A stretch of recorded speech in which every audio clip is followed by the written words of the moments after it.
Hey, good morning, Facebook. It's another beautiful Tuesday. It feels like I just did this 10 minutes ago, but another beautiful Tuesday at Rythmia Life Advancement Center, Guanacaste, Costa Rica, where the miracles happen. It's been an exciting couple of weeks. We're super busy this week. Last week, I had the chance to do medicine. I had a wonderful time. What is Rythmia? Rythmia is a life advancement center that believes in the key to personal development being a soul merger.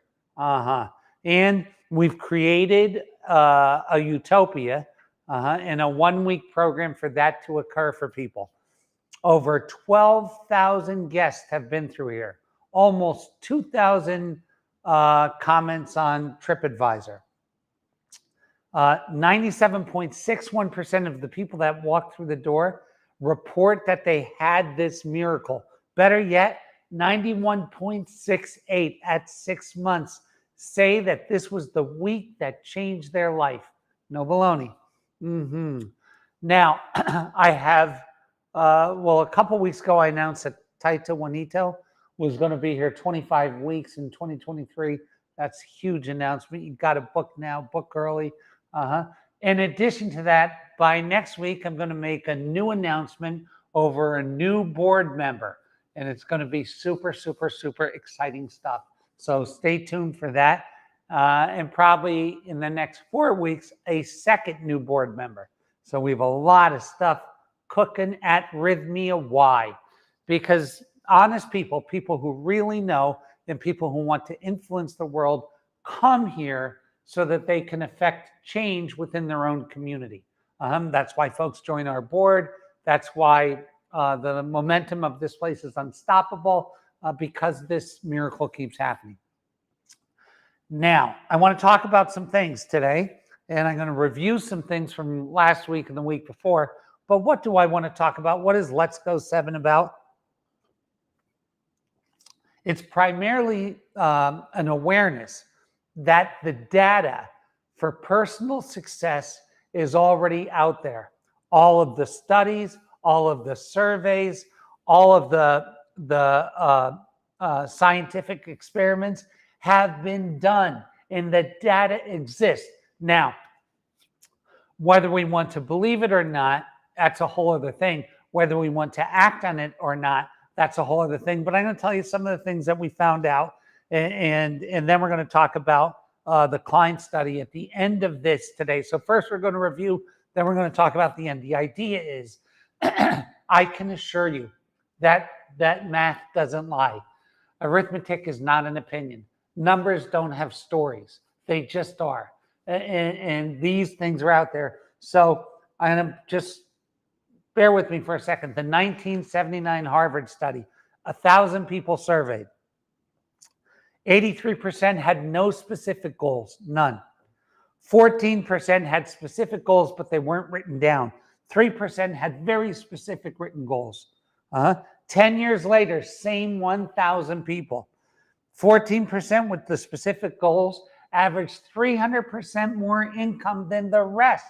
And then the 3% that actually wrote it down had 1,000% more income than the rest. That's all you need to know. I always talk about being merged and picking your thing, because being merged is an easier way to do it, because you don't quit things when you're merged. You pick from a particular place, but just writing it down, Jesus, my God, write it down. Yeah. Failure is a part of success. In certain studies, failures were 6.1% more likely to have success than non-failures. Crazy. So fail early and often. What do I mean?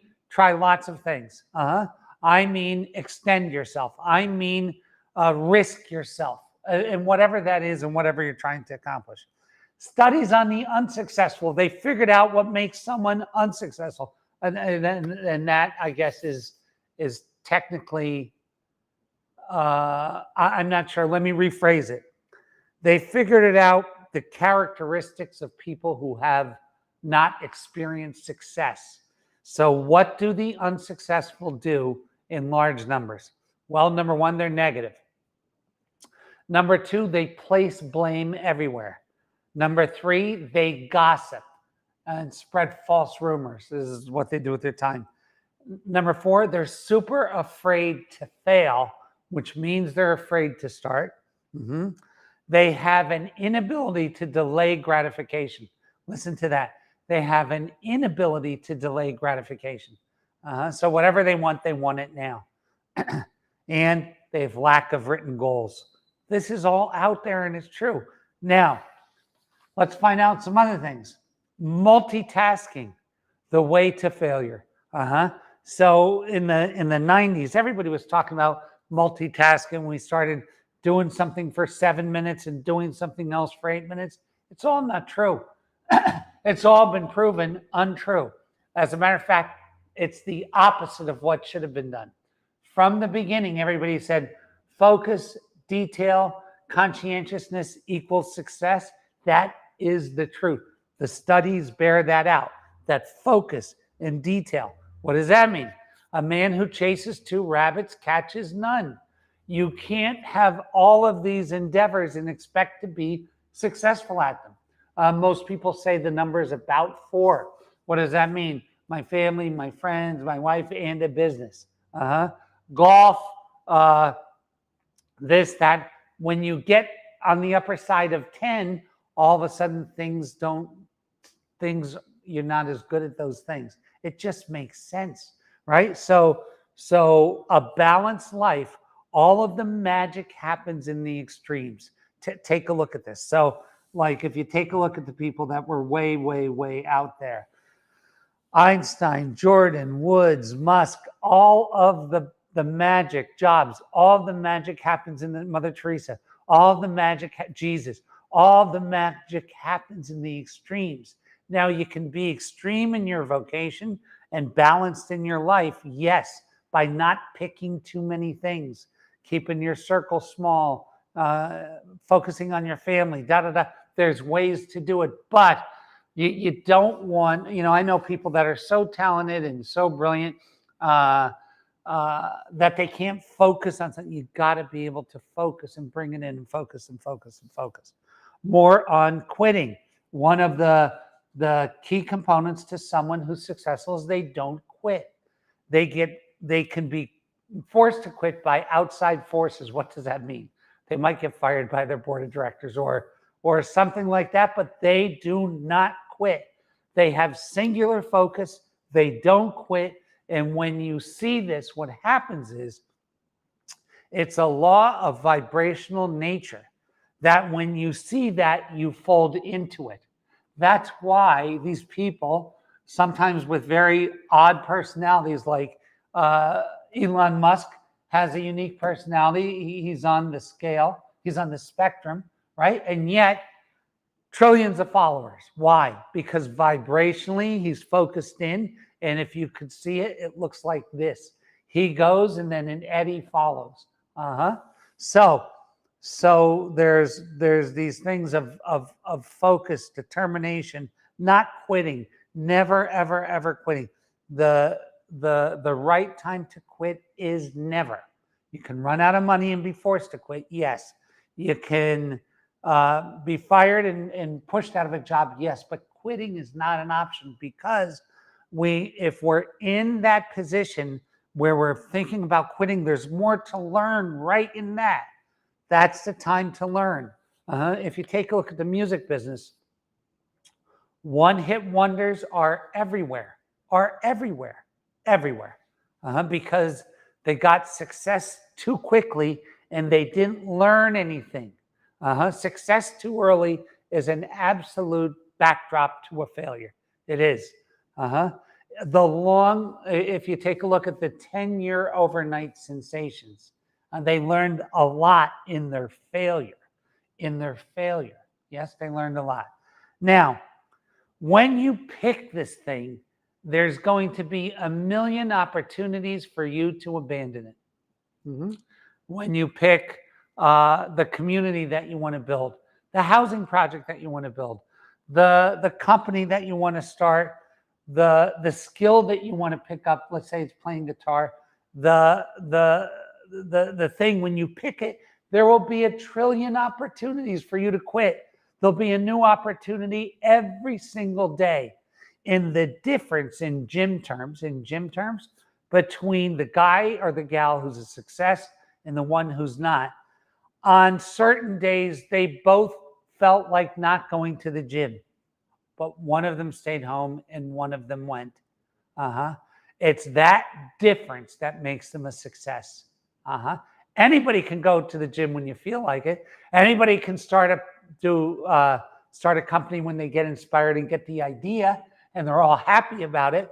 The hard part comes when you get knocked down 50 times, and you will. That's why the system of rythmia, of picking it from a merged place, your stick ability is greater. Meaning you want to abandon it less. Right? Now, these are all data points. These are all from studies. One's a Kellogg study, one's a Harvard study, one's a Klein study. There's another Harvard study. There's a Success Magazine study. They're all done. I'm going to give you the truth about how to do your personal assessment and your personal study all the time. And you'll see where you're going. So, if you're going to be a beneficial presence in a situation, the situation will show you that you're beneficial by wanting you. So what do I mean by that? If you're in a relationship and the other person in that relationship doesn't want to spend time with you, it's because you're not being a beneficial presence to them. They're probably not even making a conscious choice. But the supercomputer is so brilliant that it's constantly assessing risk all the time. Do you know when you cross the street, this thing is calculating how to get your body across the street alive? It's constantly calculating things that you don't even notice or know. It's constantly on and calculating. So when you're being the beneficiary, when you want someone to spend more time with you, it's because they're being a beneficial presence in that union. Now, in a community, a club, when I say club, I don't mean nightclub, I mean a club, a hobby club, a business, a nonprofit, they're going to want the people who are a beneficial presence, right? So when you're wanted, it is a sign of your benefit. That's the quick test. So the company might not be making money, but your customers are happy and want more. First sign, we're on to something. So let's talk about that. If you sell the most cars, that car dealership is going to want you there. If you raise the most money, that investment fund is going to want you there. If you facilitate the best teams, they're going to want you there. That company is going to want you there. If you play the best basketball, that team is going to want you there. If you score the most points, that team is going to want you there. If you're the best lover, that significant other is going to want you there. If you're the best caretaker, that family is going to want you there. If you're the best caretaker, do you understand that you can have situations but it's statistically very rare, where your boss doesn't recognize you and you just can't, there's no amount that you can do because they are afraid of you or whatever. That happens this much of the time. It doesn't happen 3 times. So in other words, that can happen once. I remember once when I was working and I was doing a great job and my manager tried to hide me and actually get rid of me. That happened once. That does not recur if you're getting turned off. If people are turning you away, it's because something in your delivery of the presence. Now, you might think you're being a beneficial presence. So I gotta tell you, this is the restaurant deal. You might think you're making the best food in the world, but if nobody's buying it, it ain't. It just ain't. I heard a restaurant owner, a restaurateur, say this one time. These people don't know good fucking food. And I thought, boy, are you wrong. It's the only thing people do know.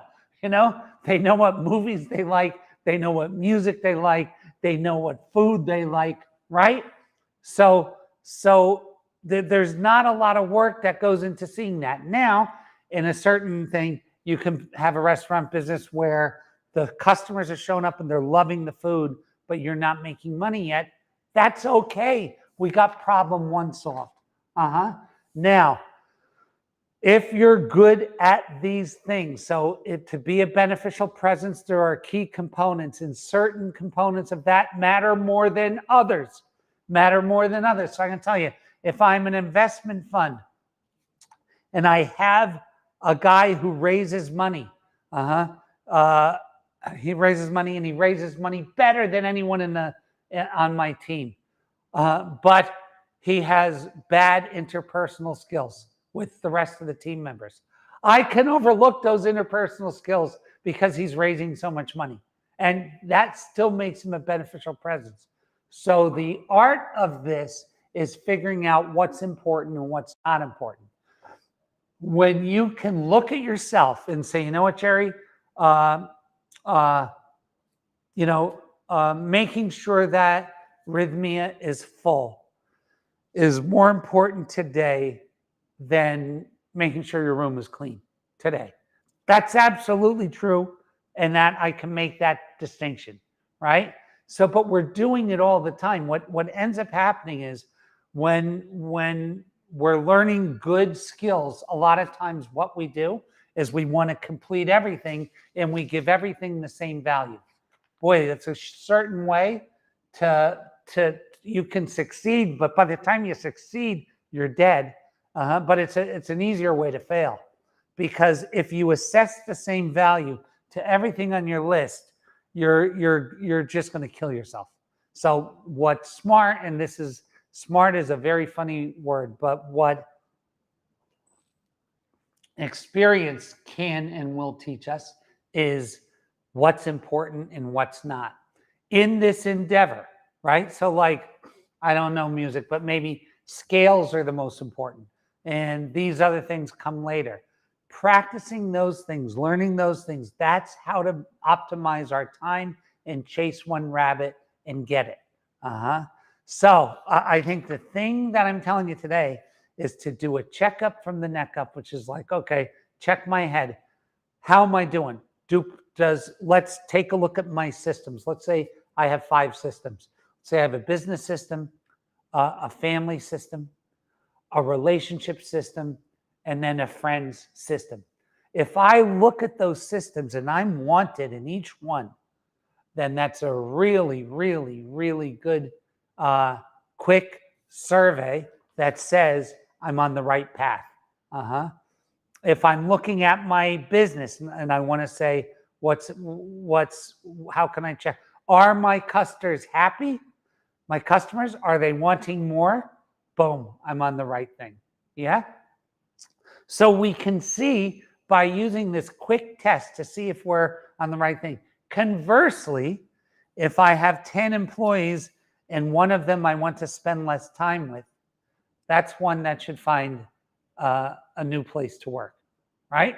If I have 10 product lines and 7 of them are wanted by the customers and 3 aren't, even if I like them, it's telling me time to get rid of those 3. If we use this and if we use it in our personal lives, our supercomputer, like I have a relationship with Dr. Jeff, my supercomputer is always evaluating and valuing that relationship. The fact that I want more of it tells me that he's a beneficial presence in that relationship with me. As soon as it tells me it's not, if it's not with someone, then what I do is, and this is how the supercomputer works, is I spend more of my time with others. That is the basis of this optimizing our time, right? So that was my thoughts for today. I'm very, very, very thrilled to do this every week. And we have 2 more of these left, and then we're going to be just something new. I have 2 huge board announcements coming. I'm super, super, super excited about it. And we're getting ready, all ready for 2023, because it's going to be flat out like crazy. So God keep you, God bless you, God hold you, and we will talk to you next week. Take a look at your relationships, take a look at your business, take a look at your vocation, take a look at it all and see if you're wanted in it. Very good.